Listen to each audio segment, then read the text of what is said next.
Welcome back to another episode of the End of an Era podcast. I'm your host, Elise Fox, and I'm so excited to be here today. Okay, so I'm recording this episode like 48 hours after the Love Island finale, and I did that intentionally so I can rant a little bit.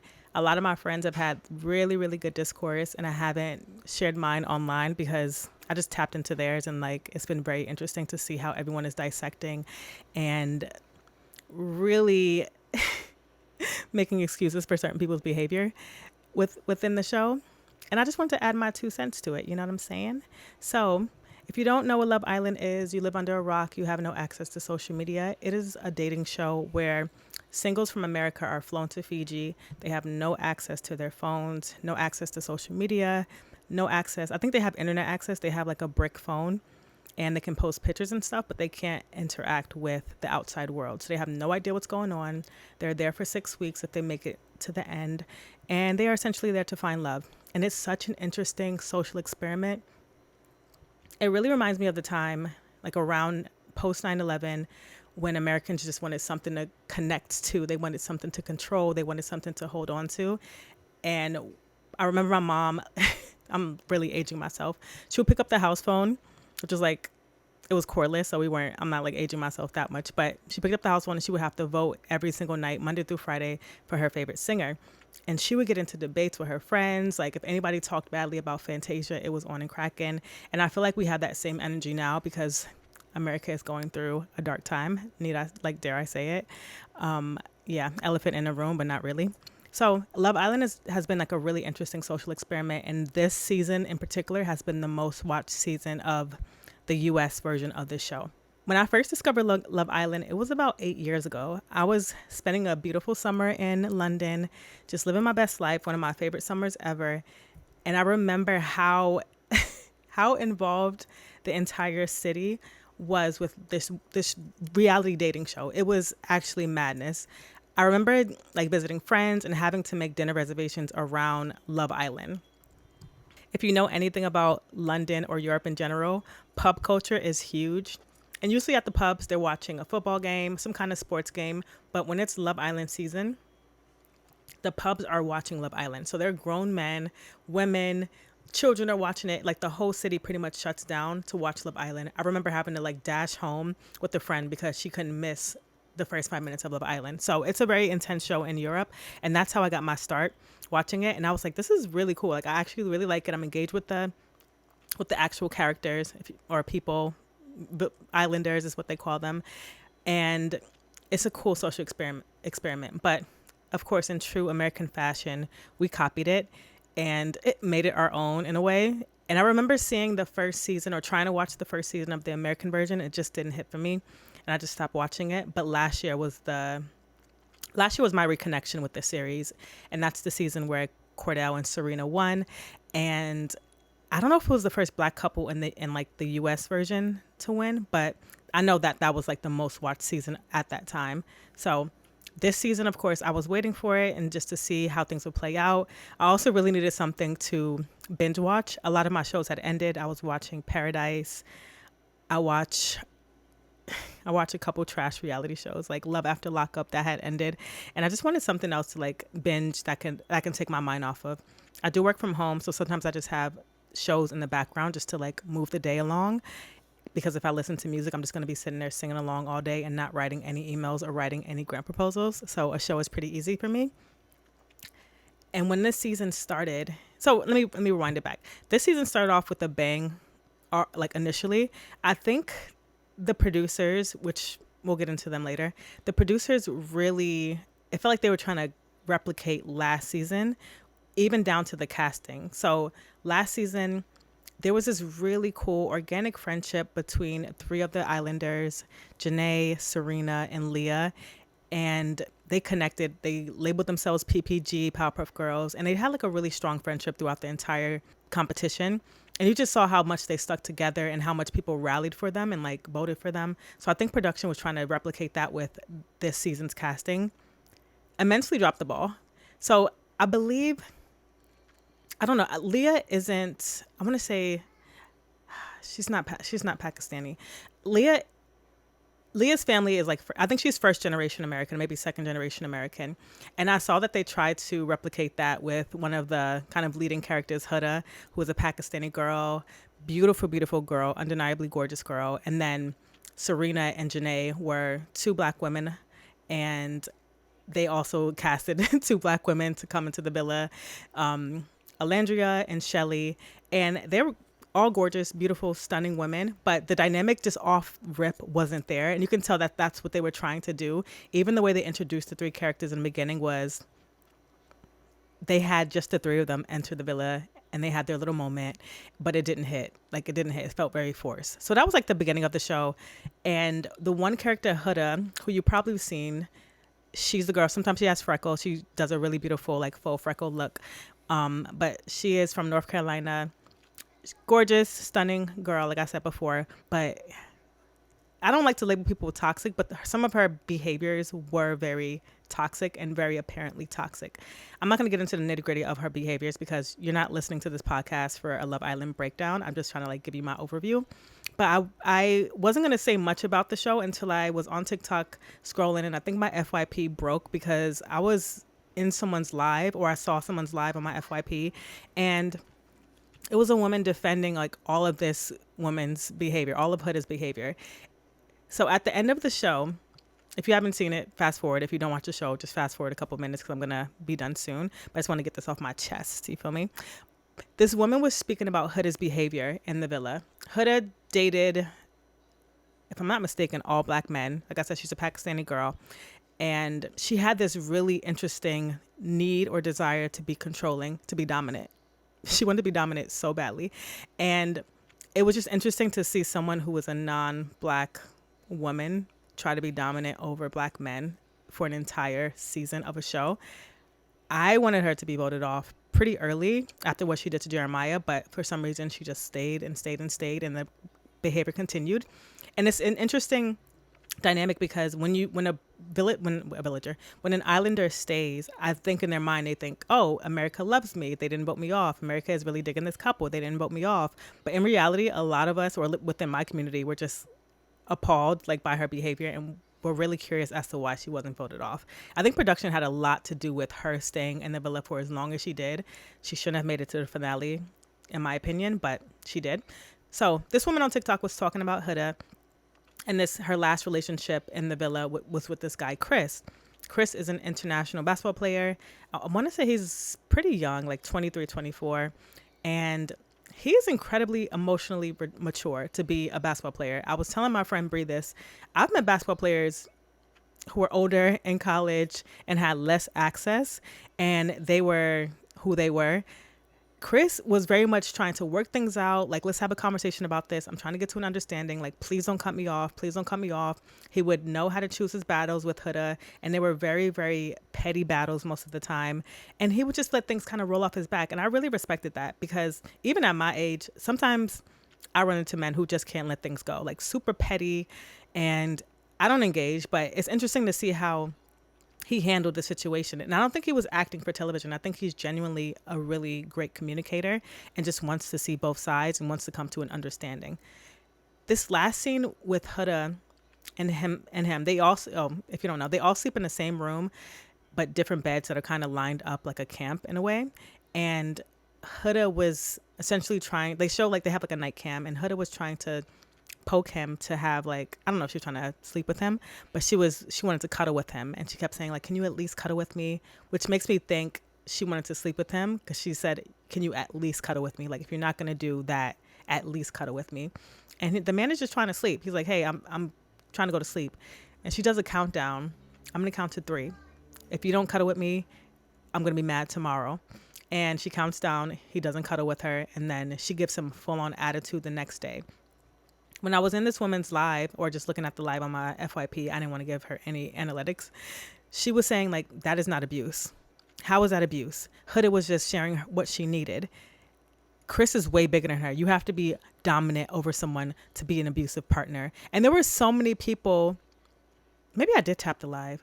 I did tap the live because I wanted to see who her audience was. And there were so many women in the live saying like, yeah, if I'm not hitting you and I'm not cursing you out, like that's not abuse, which Huda has done in the villa. Like, let's be clear. But it's so interesting to see how strong my community was with defending Chris's honor and like really making sure like all the girls, Olandria, Shelly, and Ace, like all the couples that, not even couples of color, but just couples who just made sense, who were strong couples, emotionally mature couples, made it. There's a whole other sector of people who really think and are standing on business that this isn't abuse. Like trying to coerce or like poke or prod someone to have cuddle time with you is like really weird, especially knowing that you're on camera. And I always say to myself, if she's acting like this on camera, knowing she's being filmed for the entire country or in the entire world, how is she in her personal life? But it just shows the dynamics of this country. I'm like really pulling the lens back. Like this just show, it was like kind of a small way for us to see the dynamics that are happening within this country. We had couples in there that were clearly like Republican couples or couples who would not choose a black woman for sure. And usually don't watch dating shows for that reason. Like black women usually aren't prioritized, but in this show, they actually are placed on a pedestal as they should be. You feel me? So it was just interesting to see the social dynamic, and it really brought a lot of us together. Like a lot of my friends, I was like, this is so cool. We can have this discourse together. A lot of people in my family, like the younger members of my family, I was able to connect with them through Love Island. So it was nice to be able to see this social experiment really impact our country in such a cool way. And then the person who ended up winning was a girl from New York, Latina, Amaya from New York. I think she's from, I don't know if she's from the Heights, but she gives me Heights energy, and I'm filled with gratitude A huge weight of gratitude. that she is the winner. And it was just a really cool way to like engage with in the summer and have community around a TV show in a way that I haven't really seen in such a long time. So shout out to all the Love Island listeners.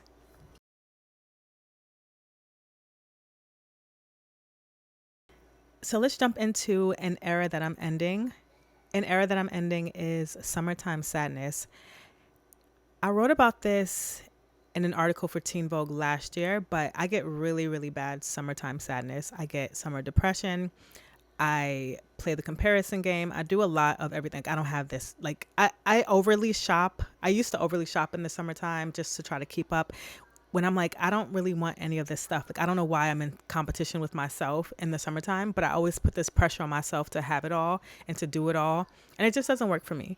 So this year, I was very intentional with making a plan for myself so I can actually enjoy the summer. And I think it worked out pretty well. So I'm ending summertime sadness, and it feels really good. I've been having such a great summer, meeting amazing people, and really like thoroughly loving my experiences this year. Oh my gosh, before I jump into today's topic, I want to jump into this article that I read by Amy Francombe. It was for Vogue Business, and the title is "Are Community Organizers the New Influencers?" When I read that title, I was just like, I thought we already were. I thought we already were. People who can like bring people into a room to gather is a special skill, and that is true influence to me. What's a part of true influence to me? If you can get someone to buy something that's a really expensive thing, or like what you're wearing, or get someone to really tap into your style, that is a part of influence. But I do feel like if you can get someone to get up, take a shower, get dressed, leave their house, spend a little money, and hang out in person, that is influence. It's less energy to see someone wearing something or to promote something on like the TikTok shop and you press a button and buy it. Like that is influence. But I feel like it's more powerful to have people get up and meet you where you are and connect with other like-minded people. So I just felt like that article was so cool. Actually, I didn't read the whole article. I'm not gonna lie. I don't have a Vogue subscription, which is wild because I'm a Vogue employee. But anyway, I thought about it and I was like, I thought everyone kind of felt that way. And it's interesting to see that people who can build community authentically and intentionally are getting their flowers and are known for the influence that they do have. So if you're a community organizer, shout out to you. I've seen actual influencers or people who are dubbed influencers host events and the room echoes. And I know you've been to some of those rooms too. If you're like in New York City or LA, you've probably been to some events where you're like, just like, wow, like this person has 200,000 followers and they can't get 20 people in the room to connect with them. Like that's a different type of influence if you can do that. Especially a lot of the community organizers that I know don't have a huge following. They don't have huge budgets. They don't have, the beauty, glam, PR teams and things like that, just kind of pouring into them. So I think it's pretty cool that community organizers are getting the shine that they truly, truly deserve. So shout out to you guys. A couple of my favorite communities are Sad Girls Club, of course. I like Hike Club as well. There's another one in Atlanta called Girl Please Relax or Girl Just Relax. That one's really cool too. Yeah, those are like some top ones that I can name off the top of my head.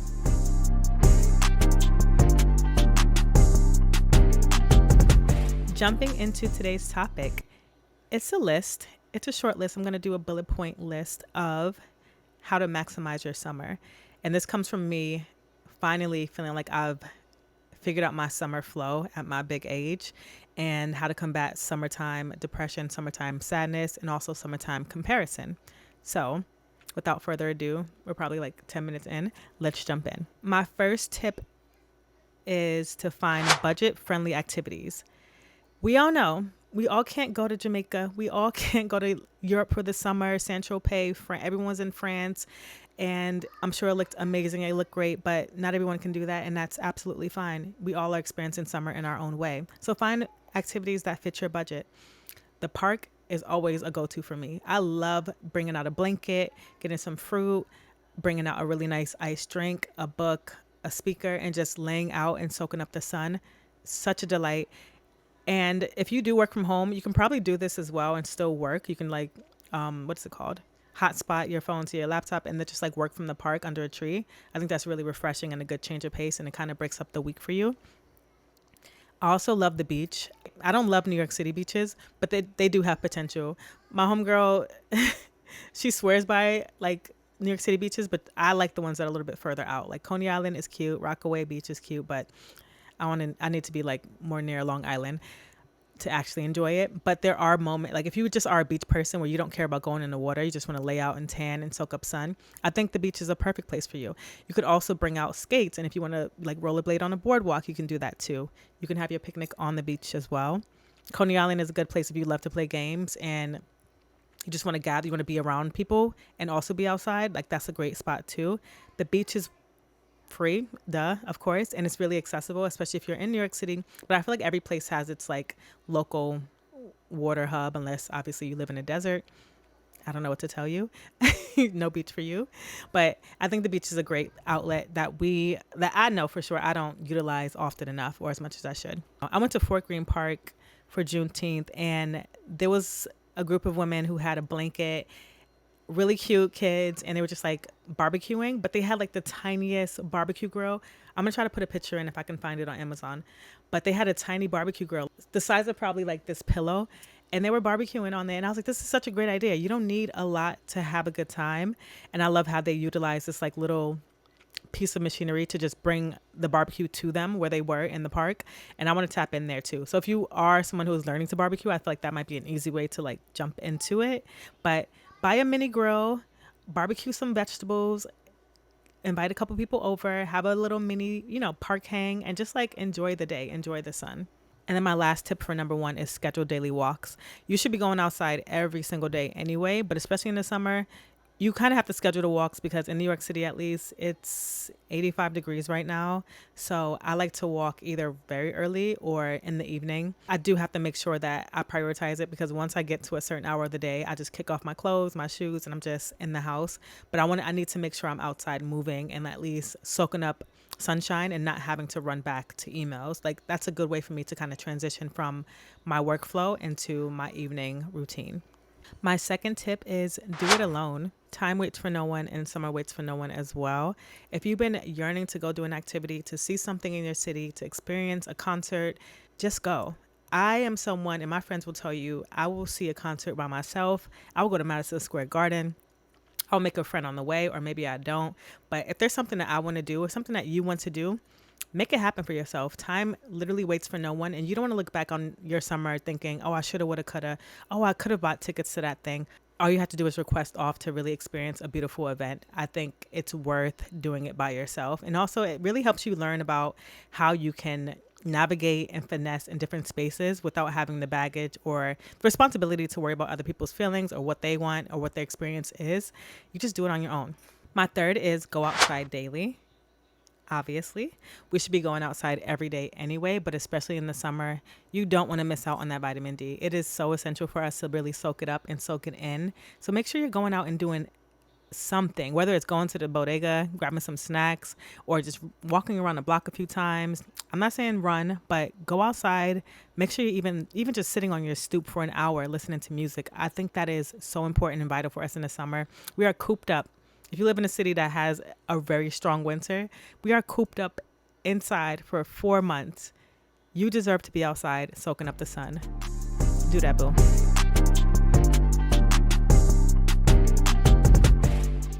Fourth tip, take advantage of your city. I say this to myself all the time. When I go travel, I'm looking on TikTok to see what are the local excursions, where are the local hotspots, where can I meet people from the city who can show me around. And then I come home to New York and I do the same old thing. I don't go visit any of the sites. I don't go visit any landmarks. And I told myself this summer is the summer I'm going to do that. So Basil and I have a plan to go see the Statue of Liberty. We're going to do a lot of touristy things because I live in New York City. There are so many things that are at my fingertips that I just don't take advantage of. And I feel like if you're in a city that is as tourist filled as New York City, I can understand why you don't want to do it. It is hectic living in a literal tourist attraction. But on the other hand, there are so many things for you to do. The city is catering to people coming into it every second of the day. There's a plethora of things that might meet your desires. I'm not someone who wants to eat. There's like that tall building where you can eat and have your legs dangling down. And is that even in New York? That's not in New York. I think it's in Toronto. But there are so many things in the city that I don't take advantage of because I'm like, oh, that's a tourist attraction. That's for tourists. But I live here. Like, that's a benefit to being in a city that has all of these things. Tap in and explore your city as if you were a tourist. You might have the best time of your life. My last tip is use those sick days, babe. There's no better time than now. It is summer. It is summer. It is time for you to have the fun that you know you deserve. We work all year. And when you look at other countries, they are living their best lives. They're not thinking about work. They're not thinking about checking their Slack messages or their emails. They're outside enjoying life in the way that they want to. And I really love that for them. And I want that for us. So however we got to figure it out in this country until we figure it out in this country, use those sick days and make sure your summer reflects what you want to do. How have you been tapping into summer? Are you someone who experiences summer depression? This kind of sounds like an ad, but it's not. How are you experiencing summer? I really want to know. What are some activities that really, one, surprised you, two, enlightened you, or three, really helped you learn a lot about yourself or your friends? Let me know in the comments, and thank you so much for listening to the End of an Era podcast. I'm your host, Elise Fox, and I'll talk to you soon. Later.